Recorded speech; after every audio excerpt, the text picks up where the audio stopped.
hari ini. Saudara kalau masih melihat dekorasi yang secara khusus hari ini warna merah, tetapi di bulan Agustus sebetulnya masih dalam kalender gereja. Jadi GKI di seluruh tempat itu sama dengan gereja-gereja di dunia yang memakai yang namanya kalender gereja. Kalender gereja itu beda dengan kalender kita Gregorian, Januari sampai Desember. Jadi kalender kita, jadi kalau Bapak Ibu ke gereja GKI di Muntilan, nanti Bapak Ibu pergi ke Jakarta atau ke Bandung, bacaan hari ini sama semua. Bukan temanya ya, bacaannya sama. Termasuk kalau saudara ke Presbyterian Church di Amerika kayak di Eropa ya. Termasuk saudara pergi ke Lutheran Church, semua gereja yang memakai bacaan yang sama termasuk saudara-saudara kita yang Katolik karena memang memakai kalender gereja. Dan kalender gereja itu diatur oleh peristiwa kehidupan Yesus. Dan yang disebut minggu biasa, yang kalau saudara lihat kain mimbarnya hijau, stolanya hijau, itu adalah isinya soal ajaran dan mujizat-mujizat Yesus. Nanti bulan November, Desember saudara masuk tuh. Warna ungu kan ganti. Nah itu masa raya Natal yang diawali dengan Advent dan seterusnya. Dan itu ada maknanya. Dan di minggu biasa kali ini saudara-saudara menjadi pertanyaan kita ya. Saudara tahu nggak kenapa sih kita beribadah di hari Minggu? Karena memang perintah Tuhan Yesus, ingatlah dan kuduskanlah hari Sabat. Nah, hati-hati dengan jawaban ini saudara-saudara ya. Karena apakah jawaban ini benar ya? Apakah jawaban soal hari Sabat ini benar? Kira-kira hari Sabat itu hari Minggu atau bukan saudara? Hari Sabat itu hari Minggu atau hari Sabtu atau hari Senin? Nah, Sabtu. Berarti harusnya kita ibadah hari ini benar ya? Berarti Muntilan tuh paling benar di banyak GKI itu ibadahnya hari Minggu. Sombong sekali Muntilan ini ya. Oke. Bacaan kita, apabila engkau tidak menginjak hukum dan menyebut hari Sabat, hari kenikmatan, hari kudus Tuhan, tidak menjalankan segala perintahmu, dan itu yang kemudian dikutip Yesus Lukas 13 ya. Yesus sedang mengajar pada hari Sabat. Dan lalu ia meletakkan tangan karena ada wanita yang bungkuk 18 tahun. Dan disinilah saudara-saudara kemudian perkaranya. Problemnya adalah Yesus menyembuhkan pada hari Sabat. Nah hati-hati dengan statement yang tadi mengatakan kan kita ibadah hari Minggu karena ingat dan kuduskanlah hari Sabat. No, saudara-saudara. It's totally wrong sebetulnya. Hari Sabat itu bukan hari Minggu dalam kalender kita. Ya. Yesaya 58, Keluaran. Hari Sabat itu hari ke-7. Hari ke-7 hari apa? Nah ingatnya pakai bahasa Inggris, jangan pakai bahasa Indonesia. Sunday, Monday, Tuesday, Wednesday, Friday. Ayo, ada yang salah nggak? Mau ulang lagi bahasa Inggris, ayo bahasa Inggris.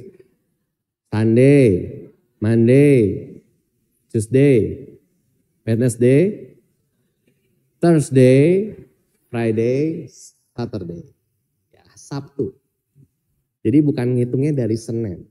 Sehingga weekendnya kita itu bukan Minggu. Weekendnya kita Jumat dan Sabtu, ya mulai malam Sabtu dan kemudian Sabtu. Ya. Dan itulah hari perhentian.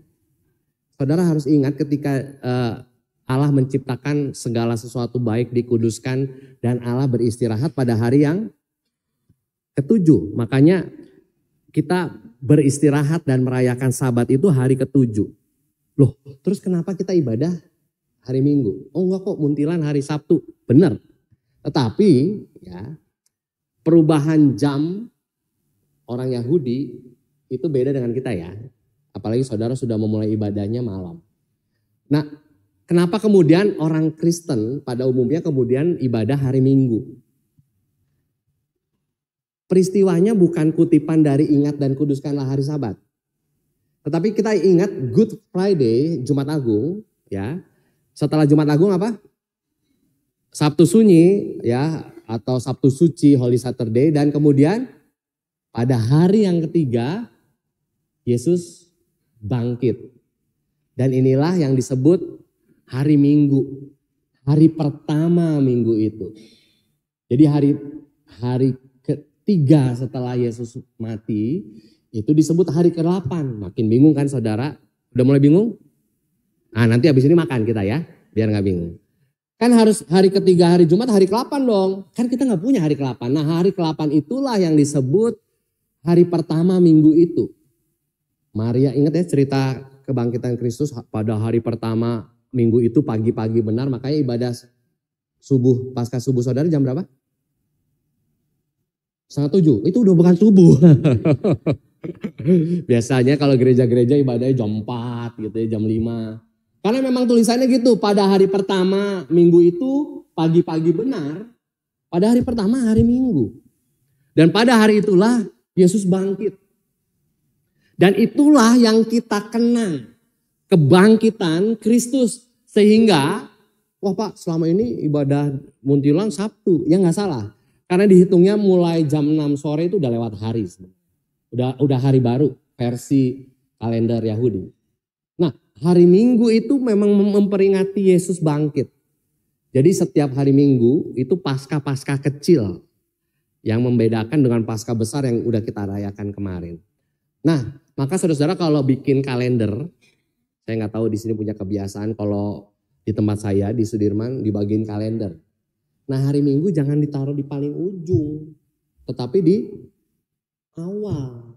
Karena hari Minggu itu memang hari pertama. Hari Minggu itu gak pernah jadi hari terakhir.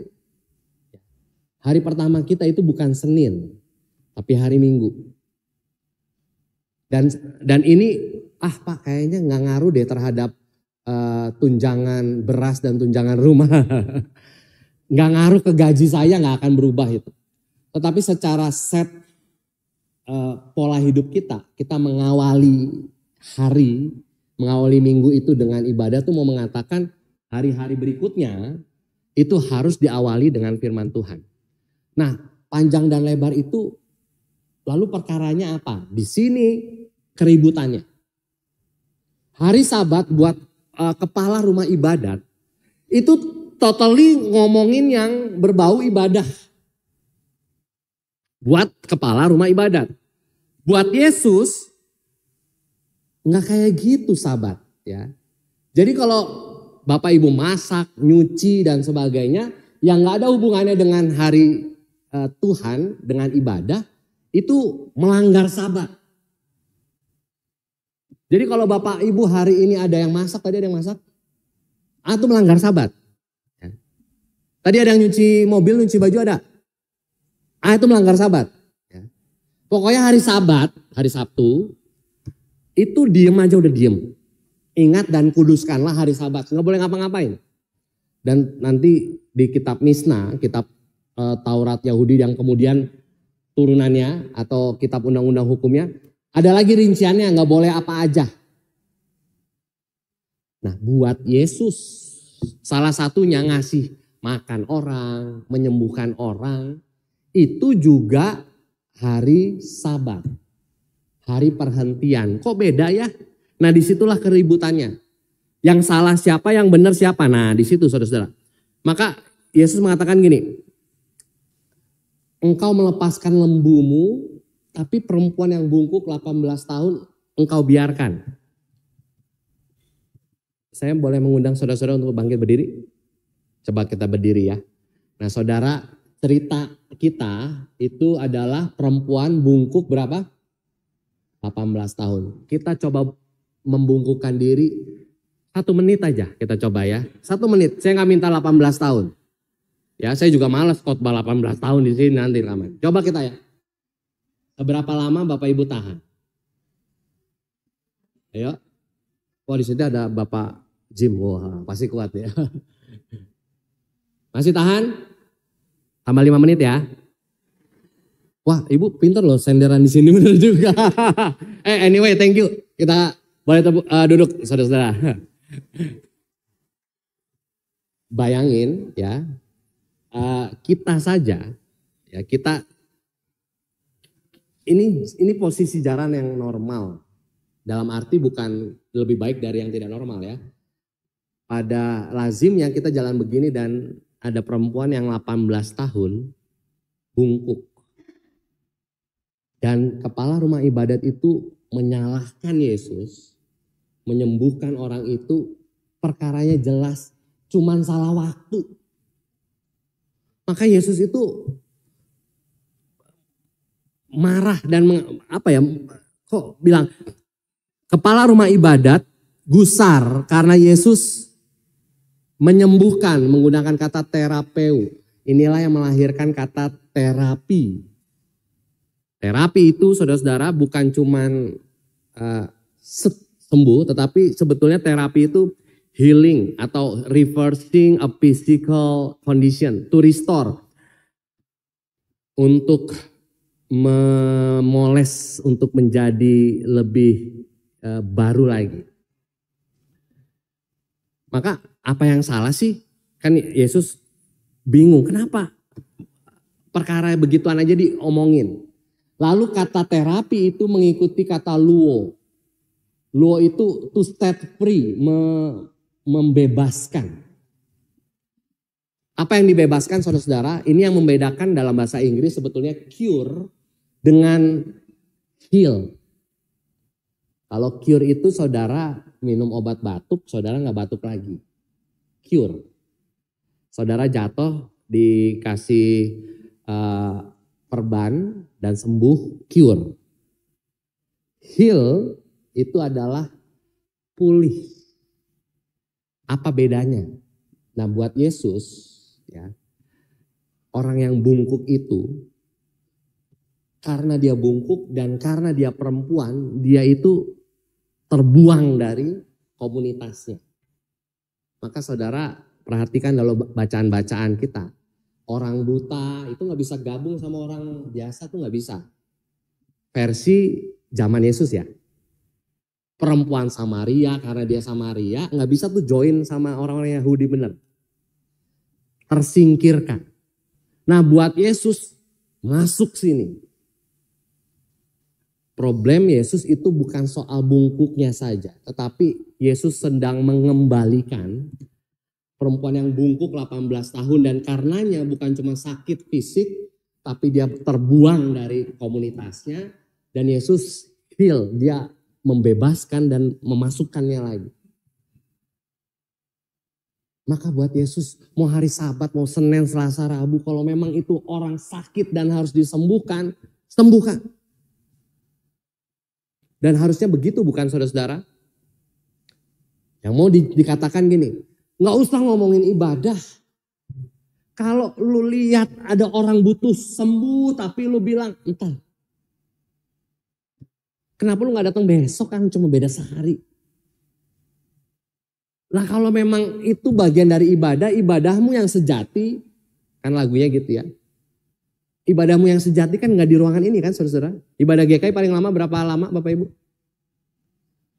1,5 jam, ada baptisan, ada perjamuan kudus 2 jam. Sisanya dalam satu hari 24 jam kurang 22 jam, 22 jam. Harusnya itu ibadah yang sejati kan. Apa yang kita dengar, yang kita baca, ya itu ibadahnya.